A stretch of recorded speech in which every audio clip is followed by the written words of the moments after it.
What's up, guys? It's your boy Zowoki back out with more crime talk. And then another case that definitely has been bothering me since it's fresh in our minds right now is the Madeline Soto, the beautiful 13-year-old girl that had her birthday and was unfortunately cut too soon because of possibly her family's involvement. Her aka stepfather, or I would say guardian, but her mother, Jen Soto, that may be involved as well, and more people as unfortunate that could be in this case.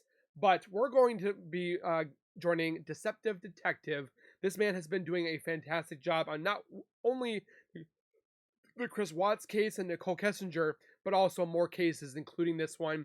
And with this man not being still convicted or being given a charge for the murder of Madeline Soto, it's ridiculous because we've seen this man driving her to school, dropping her off early, and then throwing, or I shouldn't say quotations, throwing her items in a garbage bin, and yet they were so worried and wanted her back home, and they were so upset.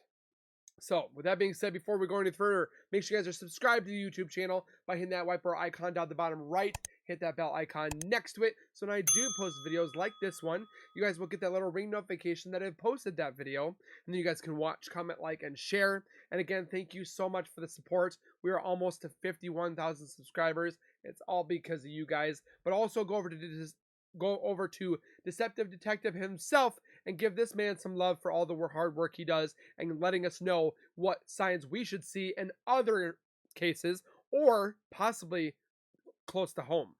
So, with that being said, let's get into the video. Allegations against Stephan STERNS are true, then he is a monster.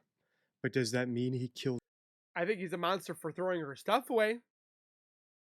That just shows that you cannot tell me this man's not involved for throwing her stuff away. his girlfriend's daughter, Madeline Soto? I'm Deception Detective. But he has child pornography. He has naked pictures of her when she was 8 to 9 years old. That doesn't show red flags as in itself. This man should never see freedom again. I'm an attorney trained in statement analysis, and this channel exists to expose lies and manipulation. In today's video, we'll analyze an interview Stephan STERNS gave shortly after Madeline Soto was reported missing to determine if he was involved in her murder. I think so. At the end of the video, I will also leave you with some food for thought about this case and the remarkably similar case of Sebastian Rogers. The other thing we'll do in this video is They don't look upset. Analyze Stephan as a psychopath so that we don't get fooled. If you've seen my Summer Well series, you've seen me do this before. If you haven't, I think it's very valuable. All right, the first question is if I can get your first and last name and spell them both out for me. Stephan STERNS, STEPHAN STERNS. All right, so Stephan, you seem very emotional right now. Explain to us. I dropped her off. Everything looked fine when I drove away. It's the last time we saw her. This clip right here, the opening seconds of the interview, are the reason I decided to analyze Stephan as a psychopath and not as a typical subject. And the reason is his body and facial language are very convincing. He looks like the father who's missing a child, right? His eyes are glassy, he's crying, he's sullen, his shoulders are sloped. He's very convincingly portraying someone who's missing their daughter, an innocent father. However, in fact, he's so convincing that the interviewer himself remarks upon it. It's the first thing he says. You look very emotional. However, when the interviewer asks him to elaborate on his emotions, he says nothing. Instead, he talks about the day, right? He gets straight into his story about what happened. In other words, he looks emotional, but even when prompted to talk about emotions, he doesn't do it. And this is typical of psychopaths. So in my list of foretells of a bold psychopath, I have convincing body and facial language, but even in their bold stories, they lack emotion and relationship detail. Struggle face to face, so he's not looking at the guy very much. Like, And when you talk to somebody, you talk to them like this. You don't go off the side, you don't look down, you don't look up. You look at the person in the face and you talk to them. I'm missing my daughter. I want her back. I need to have her back in my life. Where is she at? Whoever has her, please bring her home. Like, do not stray away. Like, how hard is it to look at the camera? And then the people that sit there and grin and laugh and chuckle. What are you doing? Details. So as convincing as psychopaths are at acting and faking, it's still difficult for them to write the script of their story as a normal person would, to use the correct words, because they don't feel emotions like you and me.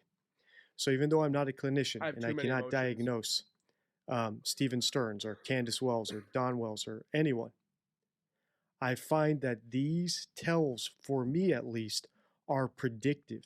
In other words, I don't need to update this list for every new person. If I follow these lists, depending on the type of person I'm dealing with, and I detect that they have psychopathic traits, I'm more likely to catch them in a lie because I know how to deal with them. In other words, someone like Stephen STERNS, he's very convincing with his face and his body language, but I'm going to listen very closely to his stories. Does he omit the emotions in his stories that you or I would mention? And that's how you catch a psychopath in a lie. One of the most difficult things to do. And it's extremely difficult because body language people and facial analysis people can't do it. They get fooled all the time by manipulators, by psychopathic manipulators. What were the conversations that y'all had in the car when you dropped her off? Not much. She was asleep for most of the way. Told her have a good day at school when she got out. I love her. She said thanks, love you too. Look at the camera. That was it. Another interesting thing here is Stephen meets the criteria of a hoaxer. In other words, his story doesn't sound true. And now in hindsight, now that we know what's happened with him, we know 99% that probably is not true. So how can you tell that looking forward? For example, his girlfriend, Jennifer Soto, has not been arrested yet, but I am convinced that she has guilty knowledge. And time will tell if my analysis is correct. Also, if you guys haven't gone over to Deceptive Detective, if I haven't told you already, make sure you guys go over and give him some love. He is 15,000 subscribers away from getting 100K. Go give him some love. Stephen does lots of the same things that she does. So hoaxers do 4 things when they're telling a story. Hoaxers are conclusive about what happened. So they only tell a story when they're trying to push a narrative. That's the definition of a hoax. It's a fake story that someone wants you to believe. Like NK? So they're conclusive about what happened. They don't allow for the possibility of anything happening because they want you to believe one particular narrative. Second, they are vague. In particular, they're vague about the money shot for the story. In a missing child case, the money shot is around the time when the kid went missing. If someone's lying and they actually are guilty of killing the kid or getting rid of them, that's the part they're going to lie about. Everything else could be 100% true. Mm-hmm. So the money shot is what we need to pay particular attention to. If it's vague, that's unexpected. The actual parents of missing children, and we've analyzed some on the channel, rack their brains about those last moments. What did they say? Did they mention they were meeting someone? What did they look like? Were they jittery? Were they looking at their phone? Where exactly did I drop them off? Was it near a bus stop? Did I see someone sitting at that bus stop, some stranger? In other words, real parents of missing children are not vague at all about the money shot. Third, hoaxers are reticent about the money shot. So the information has to be dragged out of them. And like I said when I was analyzing Jen Soto, it sounded like she was talking to CPS. It sounded like she was talking to Child Protective Services. I said the same thing. Every bit of information had to be dragged out of her.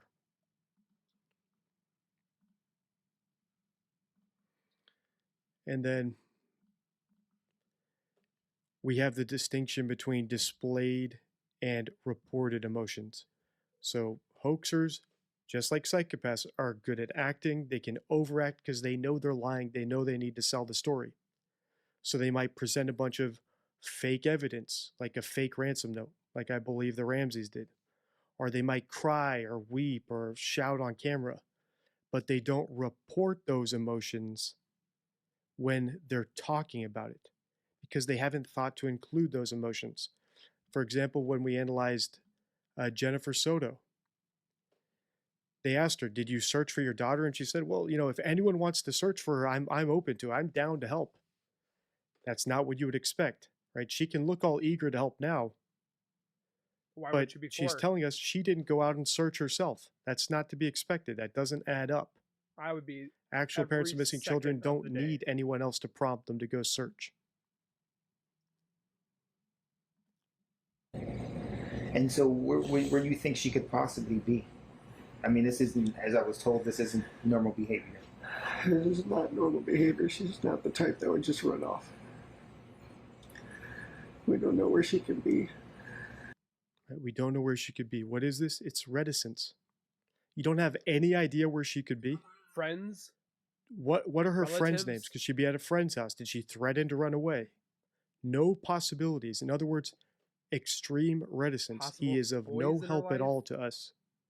Whereas if you look at the mother of Michael Monkey Vaughn or the biological mother of Gannon Stouch, you'll see that they throw out any possibility because all possibilities are on the table because they don't actually know what happened.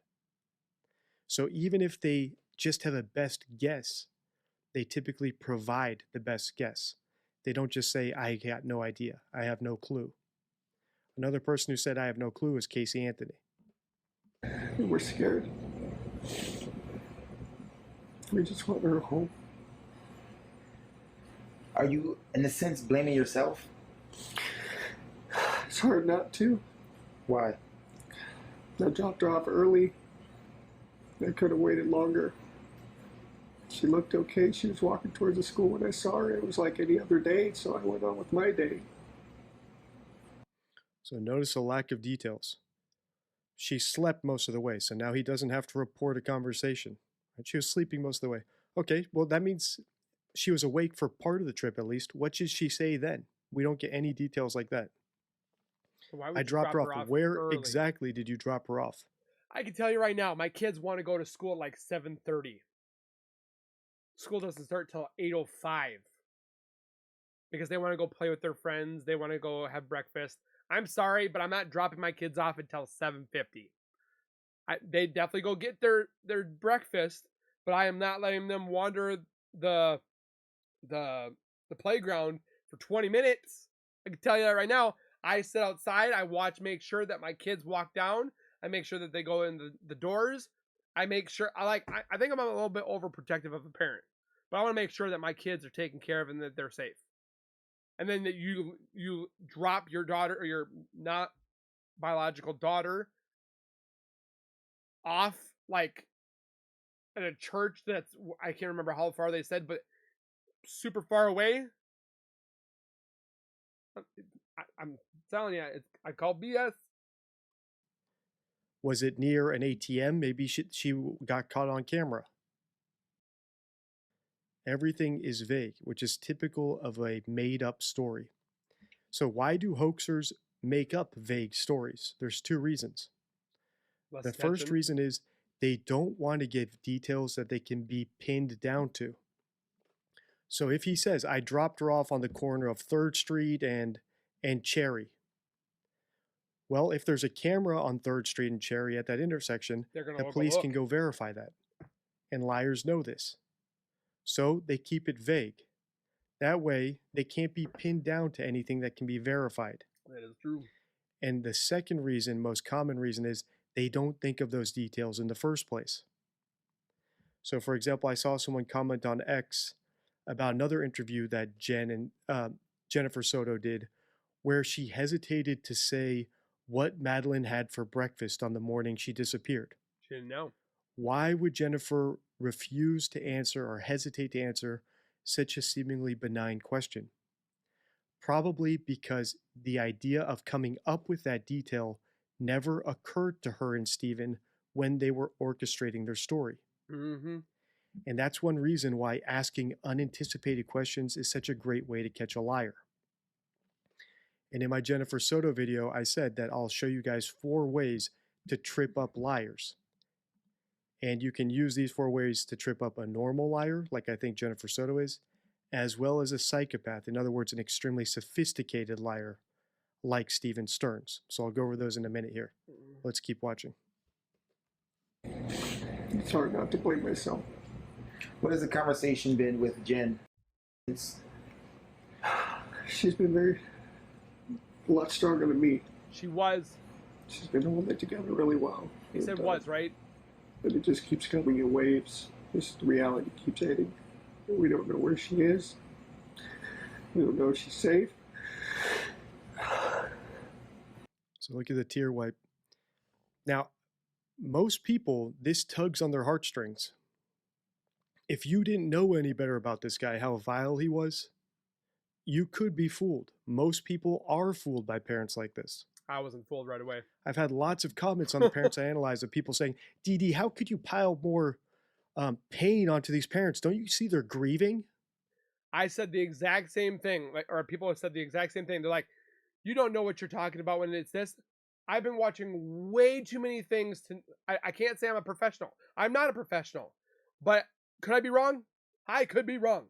But I'm telling you, from the vile background we found out about him, from the pictures that they have been finding of Madeline from 8 years old, 9 years old, 10, the disgusting, nasty monster that this man is. 60 charges already, but not one of them is murder yet. But yet he was throwing her stuff in a garbage bin, and yet you're saying, oh, let them grieve? How can they grieve when they were the ones that probably destroyed her? How dare you? And that's why we ignore body language, especially when we detect that someone might be a psychopath, whether it's a bold psychopath or a calculating psychopath. And you can find these checklists in the DD forum, forum.deceptiondeck.com. So we ignore that, and instead we focus on the words and the checklists. And I've put a bunch of my checklists here in the forum as well. So this tear wipe here, if you didn't know any better about this guy, could fool you. We're just scared. We just want her home. Have you, like, literally put boots on the ground, went out? Yeah, I even went out with the cops where I had dropped her off. I even went out with the cops.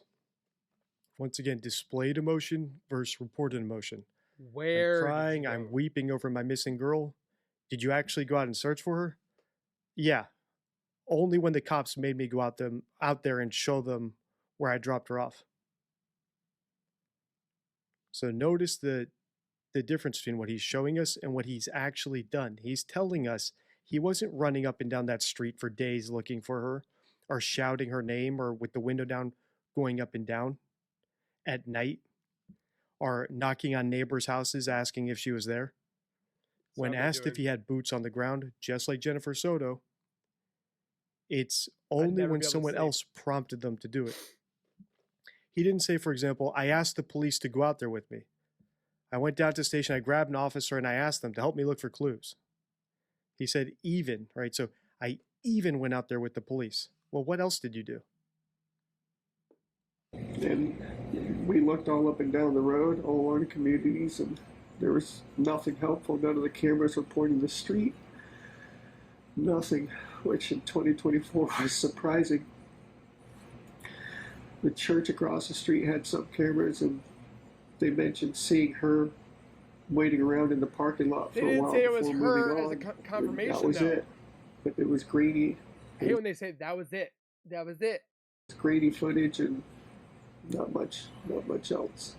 Right, the conclusiveness. Well, that was it. It was a grainy footage, so there you go.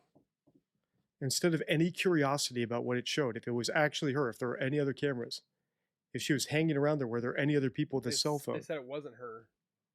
The lack of curiosity is what always stands out with hoaxers, because they're pushing a story. They are not actually curious what happened. They know what happened. In my opinion, he killed Madeline, or it was at least accessory if Jennifer did it, but they both know what happened. They both have guilty knowledge. Agreed. He's the one that killed Madeline. Does it seem like she walked west, east? They said in the direction of the school. I'm not sure what that is. What was the language? Not language verbally, language, body language. When you dropped her off, did she seem happy? Was she Happy. like, I'm going to meet She my was friends? happy. She had a happy weekend. She just turned 13. She had her 13th birthday party. She was happy that we were all together here, and she's just very happy. She was a happy kid. She's very sweet. She was a happy kid. Yeah, he said was.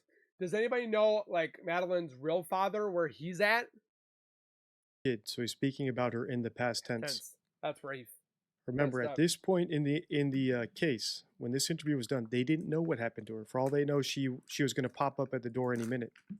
But he messed So up and here said he was. seems to have slipped up. She was a happy kid.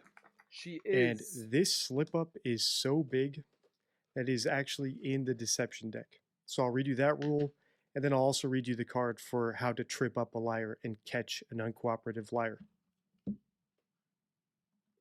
So if you're not familiar, the deception deck is my 52 favorite rules for spotting lies and manipulation. Pictures have one, guys. And first, I'll read you this rule about past tense. We just saw she was a happy kid. Murderers often refer to their victims in the past tense, reflecting their knowledge of the victim's death. If a suspect describes a missing person using past tense, it could indicate that the suspect is the killer. So each card has the rule. They're flashcards, so you can practice and learn them so you can spot lies on the fly, just like I did right here. So he spoke about Madeline in the past tense. It could indicate he's the killer. I personally believe he's the killer.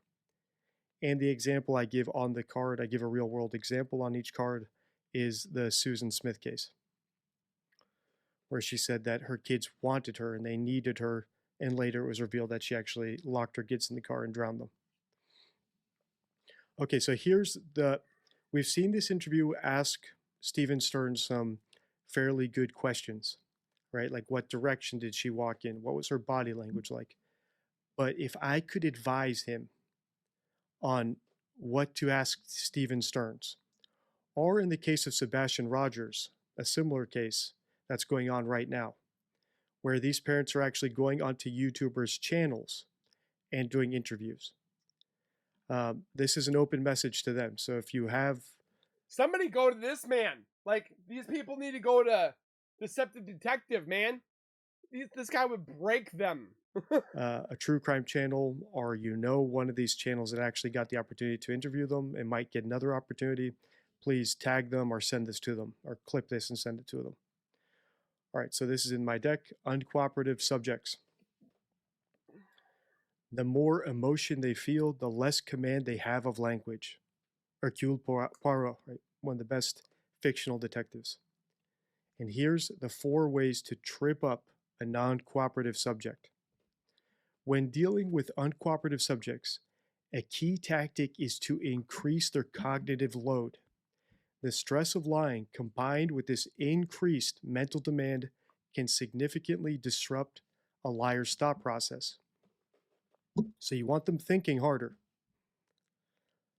Effective techniques include 1. Surprise, asking unexpected questions that someone fabricating a story is unlikely to have anticipated.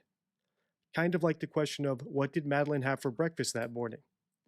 If they crafted their story about dropping off, that's what they focused on. Mm-hmm. They probably didn't think about going further back in time and making up what she ate for breakfast, which is why Jen probably hesitated to answer that, because she probably thought to herself, well, if I say Madeline skipped breakfast and Stephen in another interview says that he made her pancakes, it shows that we're lying. Right? But then also, too, when they do the autopsy, they see her contents of her stomach. That could be possibly a game changer there, maybe? I'm just possibly stating. Right, so surprise questions. 2, detailed questions. So probing for intricate details that are often omitted in a fabricated narrative.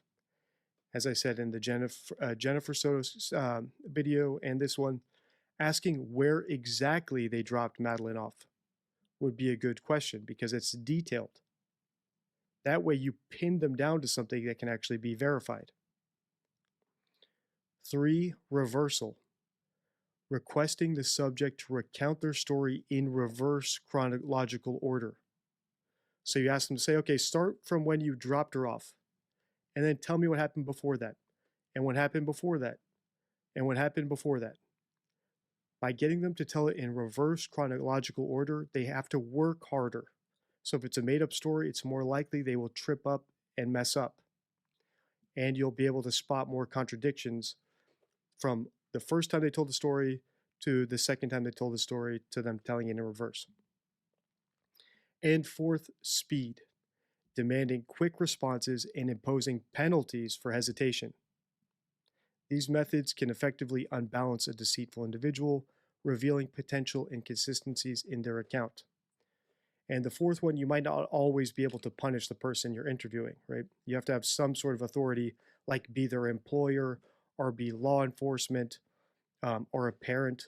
But basically saying, if you take more than 3 seconds to answer my next question, I'm going to think you're guilty and you're going to be in trouble. Right? So putting on that adds extra pressure.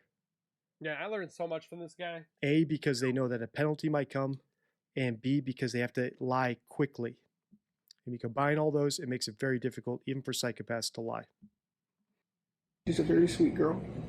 She brings a lot of joy to us, and we just Yeah, you killed her. not knowing. Innocent man wouldn't throw her stuff away in the garbage. So the unknown is killing you. Yeah, it's like our whole world is upside down. Not feeling her presence here is. I'm sorry. I don't feel like it's like a real cry. It's hard. I'm gonna be fine. Don't need to apologize. What do you? Saying sorry is also another thing that guilty people often do, which is a form of leakage. So not necessarily saying sorry because they feel bad about what they did, but they know they're guilty, and the word sorry just slips out, right? So it's not even conscious. That might be what's going on here. Casey Anthony is another person who did that. Another person who I also think is a psychopath. Yep, agreed. When she was on the phone with 911, she couldn't hear what the operator was saying, allegedly, She's too calm. right, according to the recording. And so Casey said sorry instead of something like pardon or or I can't hear you. The word sorry came out. It could be totally benign, but it could also be a leakage. Guilty people often find a way to apologize indirectly. So sorry just comes out. Could be what just happened right there. What do you want our viewers to know when they see this? She's a sweetheart. She's a very sweet, kind girl. Just please be nice to her. Bring her home if you find her. Tell her that we love her. Wherever she is, I hope she's okay. If you find her, tell her, blah, blah, blah. So this is actually part of my checklist on parents of missing children, what they should do or what we expect them to do, Freak out. and what for I one. observe that actual parents of missing children I'd do when they freak. get an opportunity to be on TV or on Oh my YouTube or gosh. basically get their message out there. They do certain things. So whenever you're analyzing something like this or Stephen Rogers where the parents are appearing, look for these things. Look for them to speak about the kid in the present tense. And we just saw Stephen STERNS speak about her in the past tense. It was just one slip up, but typically we don't expect them to slip up at all like that. It should always be in present tense because they don't know whether or not their kid is dead or alive, and they default to alive. Second, we expect them to be cooperative. So we expect them to answer questions fully and candidly. Third, we expect them to be inconclusive. So we expect them to be giving out any possibility of where their kid might be. She was wearing Not, this. She well, was wearing we, that. we don't know. No clue. She might have been Maybe with she was friends. kidnapped. Done. That reticence is not to be expected. We expect them to address any potential kidnappers because they don't know whether or not the kid was kidnapped. And Stephen did that there, where he says, if you find her, tell her we love her or something like that, or bring her back to us. But that also sounds like someone who like he's picturing someone stumbling across her body, not necessarily a kidnapper. Mm-hmm. To a kidnapper, I would expect them to say, look, if you have my daughter, we will pay you. Just drop her off at a police station. We won't pursue you. Just please bring her home. She's my little girl. Fifth, we expect them to address the child through the camera. I would. As far as he's supposed to know, he doesn't know whether or not she's alive or held captive somewhere. Or she just ran away from home I'd be because she's like, angry Madeline, we and love she's you. Googling herself and finding this video on YouTube. He didn't address her directly. He didn't seem to even address a kidnapper directly. He didn't make an offer of a ransom. Agreed. In reality, it sounded like he was addressing a potential person who's out walking their dog and stumbles across her body 'Cause he and already calls knew the that she police and was returns dead. her body to them. In other words, he might be actually picturing her dead body and the person who's likely to find her because he knows that she's dead Makes out you in a park sick. somewhere. Instead of like an actual parent of a missing child who doesn't know. Could she be watching? Possibly. Could a kidnapper have her? Possibly. So I should talk to both of them. Sixth, we expect them to ask for help. Help me find my Excuse me, daughter. guys.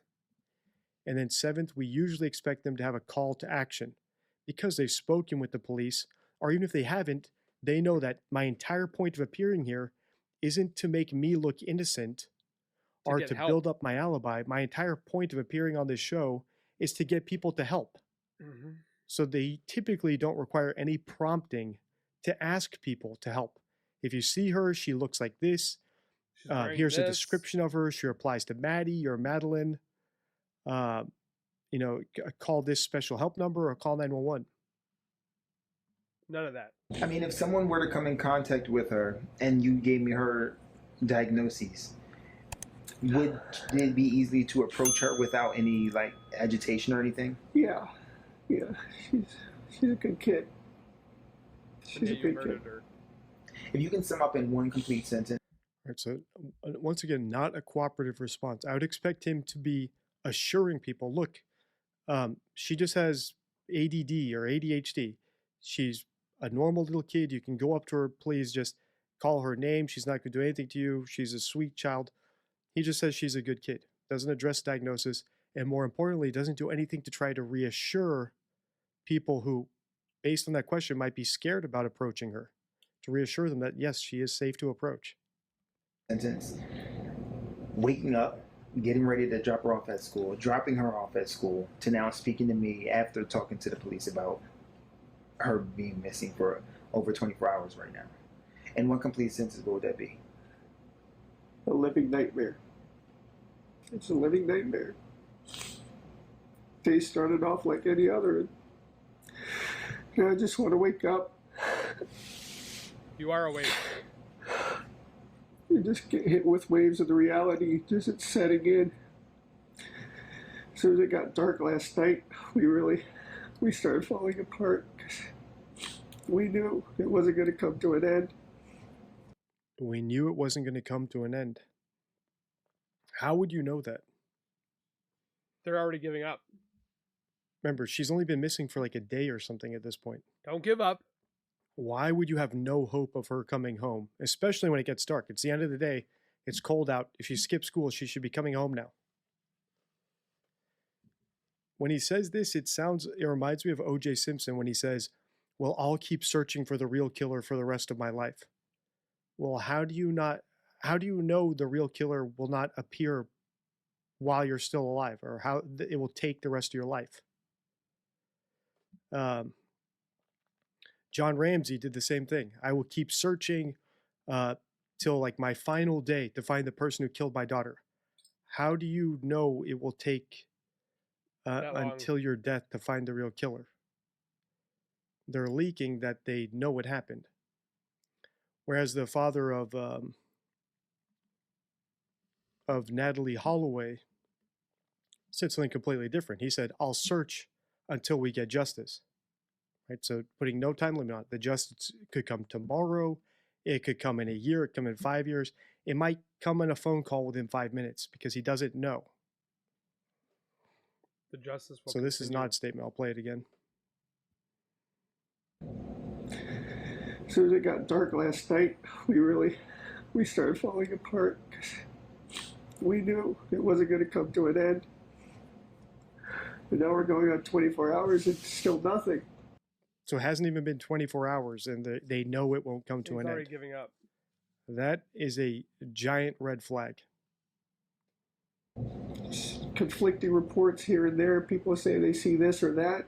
None of it's conclusive and none of it's helpful. How would he know none of it is helpful? Yeah. A grainy photo could still be confirmed to be her. They haven't or even a done video like camera. dogs. They haven't done So this is where people slip up. Investigating. They speak too conclusively for what they should actually know. We just want to.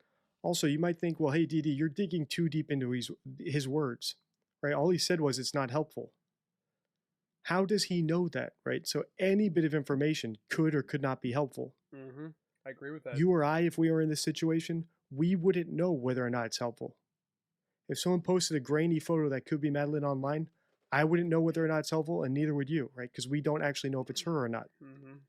So he is speaking out of turn here. It is a red flag, as minute as it might seem. Just wanted a baby girl back. Tom, any questions? No, I'm good. Thank you. Just get you hold up there for me.